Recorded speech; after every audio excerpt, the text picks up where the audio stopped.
From Wish TV and the All Indiana Podcast Network, this is the News 8 Daily 8 Podcast, a Wish TV News 8 update. Hi, this is Hannah Mordo, and this is your News 8 Daily for Wednesday, June 18th. We are starting out with some storms this morning. In fact, AES is reporting around 3,000 customers as of 9 a.m. without power because of storms we've already had. But what's headed our way this afternoon has us in a Storm Track 8 weather alert morning. Here's meteorologist Tara Hastings with more. Our severe weather risk for this afternoon, a level 3 out of a level 5, and we could see between about 1 p.m. and 10 p.m. And I know that's a large range, but we're watching a line of showers and thunderstorms that'll move through. Damaging winds, main threat, along with some intense rain, but an isolated tornado and large hail not completely out of the question as well. That level 3 enhanced risk, the orange across the entire state. Showers and storms on Futurecast will develop around 1 p.m. west of us in Illinois and then move across the state. Thinking by about the evening commute, we'll look for this line to move across parts of Indianapolis, and then it will move off to the east of us and should be out of here, out of the entire state by about 10 o'clock. Searching for a romantic summer getaway? Escape with Rich Girl Summer, the new Audible original from Lily Chu. The exquisitely talented Philippa Soo, returning to narrate her 5th Lily Chu title. This time, Philippa is joined by her real-life husband, Stephen Pasquale. Set in Toronto's wealthy cottage country, aka the Hamptons of Canada, Rich Girl Summer follows the story of Valerie, a down-on-her-luck event planner posing as a socialite's long-lost daughter, while piecing together the secrets surrounding a mysterious family and falling deeper and deeper in love with the impossibly hard-to-read and infuriatingly handsome family assistant, Nico. Caught between pretending to belong and unexpectedly finding where she truly fits in, Valerie learns her summer is about to get far more complicated than she ever planned. She's in over her head and head over heels. Listen to Rich Girl Summer now on Audible. Go to audible.com/richgirlsummer. And tonight I stand by the words that I shared in my statement that Joe Hogsett must resign and the leadership of this council needs to step down as well so that we can move forward with fidelity in implementing change and establishing a culture of trust and respect for all city workers and our constituents in the city of Indianapolis. A 4th member of the Indianapolis Marion County Council is calling on Mayor Joe Hogsett to resign. She also wants a change in Democratic leadership. Krista Carlino's new comments further fuel controversy over the investigation into former Hogsett administration Chief of Staff Thomas Cook.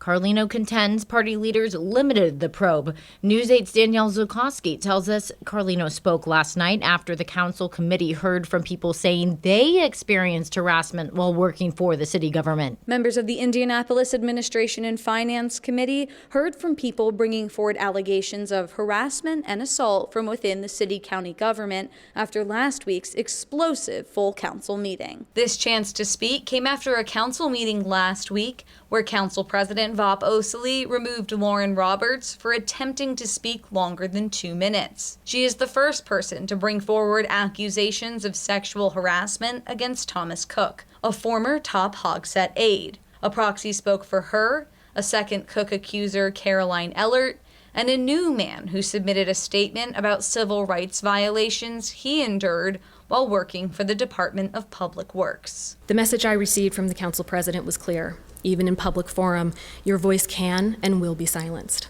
He knew the cameras were rolling. He knew Indianapolis residents were watching. And still his actions made one thing plain. Our concerns aren't valued. Not if they disrupt the status quo. Not if they call out power. Investigative Committee Chairwoman Krista Carlino gave a speech at the meeting where she implied that other people in positions of power tampered with the scope of the independent investigation. January of this year, it became clear to me that the scope was limited to just Thomas Cook.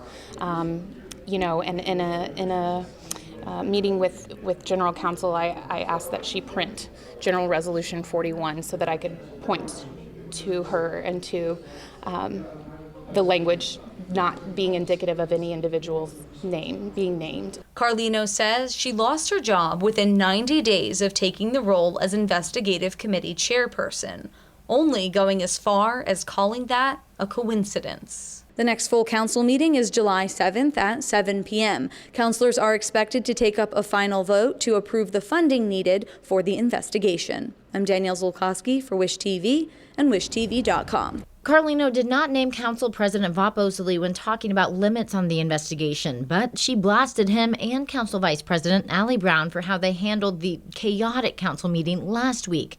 Last night, Osili issued a statement saying, "In no way did I have any personal influence on the scope of the contract with the law firm that investigated misconduct in the Hogsett administration. To suggest that I did is not only false, it is an attack against my integrity and the values that I hold in every aspect of my life." Councilor Brown also says she did not limit the investigation, saying she too is a survivor of sexual assault. In a statement, she says this entire spectacle is an exploitation of my pain and a mockery of serious issues. Krista Carlino should be ashamed.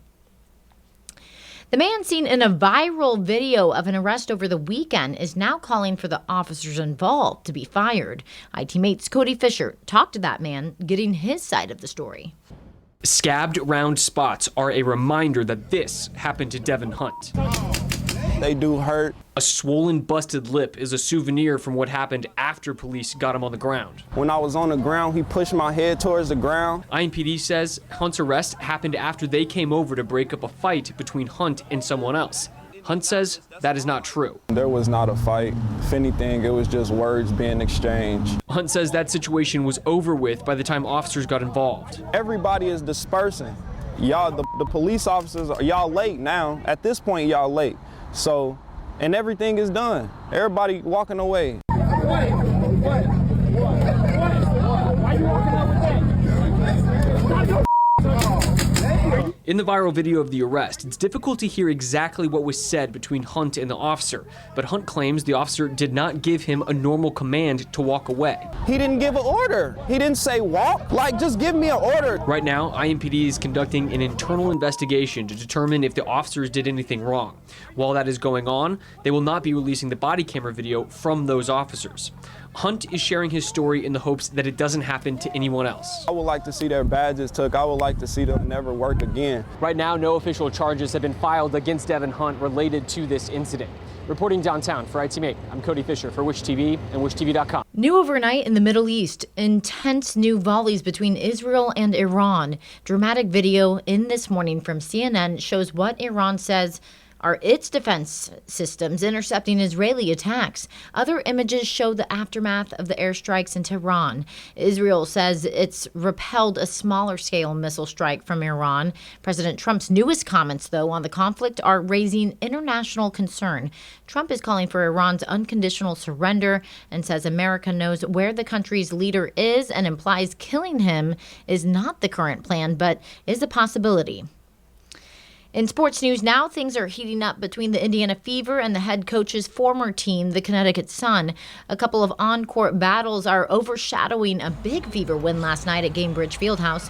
First happened in the third quarter. The Suns' J.C. Sheldon poked Caitlin Clark in the eye.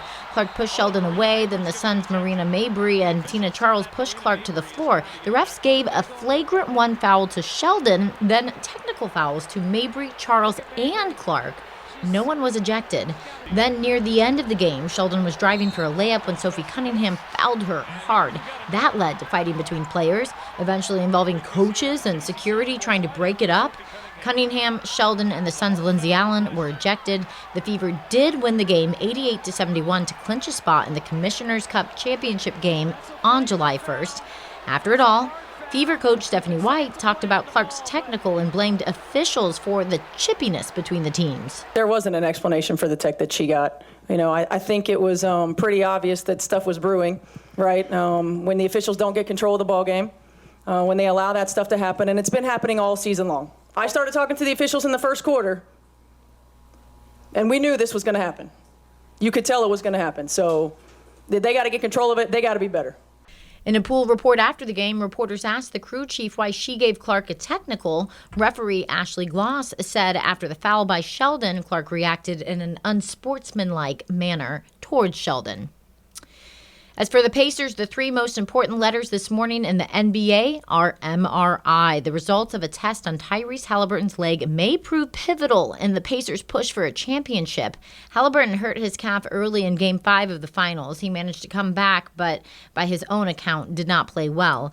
Immediately after the game, Halliburton insisted he would play in Game 6, but the team has not said if that will happen. Tomorrow's tip-off at Gainbridge Fieldhouse is set for 8:30 p.m. The WNBA is offering a way to win tickets to next month's All-Star game in Indianapolis. You will have to do some work yourself, though, to get them. The league says it's holding a statewide scavenger hunt. Organizers say it'll play out across 17 different cities in the state starting later this month. Hunt spans all corners of Indiana. You have to sign up to be a part of it. Email and social media clues will point to a certain spot. First person to get there and then answer the question correctly claims either tickets to the 3-point contest and skills challenge or to the All-Star game. Registration is open now. You can go to wishtv.com to the As Seen On section of our website, and you can find that link to register. Let's go to Jane King now with your business headlines. She starts with retailers feeling the pinch. And a lot of this has to do with kind of a lot of buying ahead of tariffs, and then we pulled back in consumer spending in May. Retail sales especially fell at the auto dealers, gas stations, and home builders. Now, home builders' sentiment is close to a pandemic low as economic uncertainty lingers. Well, in recent days, some energy facilities have been hit in both Iran and Israel. And even though key oil and gas infrastructures have so far been spared, oil and gas executives are worried. The CEOs of Total Energy, Shell, and Inquest all told CNBC that further attacks on the critical energy outposts could have serious consequences for global oil supply and thereby prices. Now, the recent attacks are being seen by oil traders as the most significant geopolitical event since Russia launched the invasion of Ukraine in 2022. And Breyers, a popular ice cream brand, has voluntarily recalled one of its products due to mislabeling and undeclared allergens. Now, specifically, it is Rocky Road ice cream that was placed in a chocolate truffle ice cream packaging. The container does have a Rocky Road ice cream lid on it, but the actual bucket of it is the other. Now, the federal agency says the tub could contain tree nuts, particularly almonds. So this could be harmful to people with nut allergies.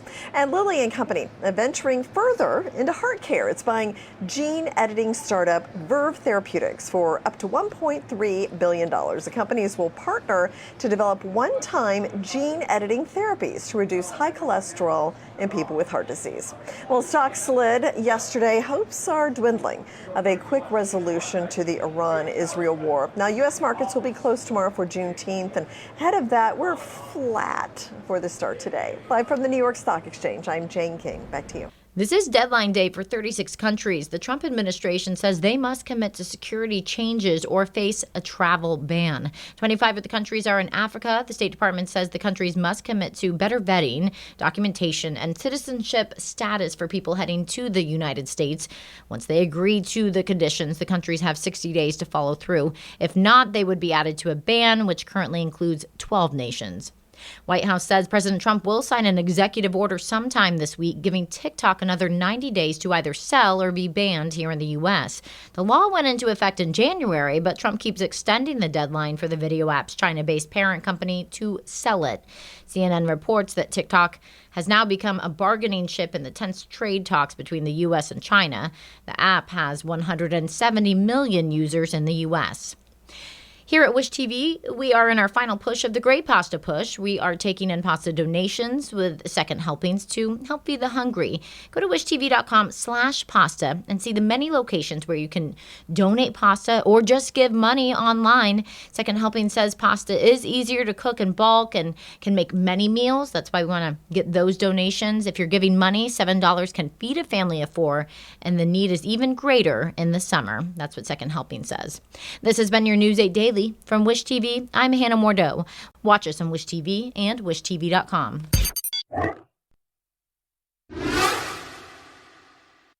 This is the News 8 Daily 8 podcast, a Wish TV News 8 update on demand for even more on demand and on the go. Connect with Wish TV on Facebook at wishtv.com and on the free Wish TV mobile app.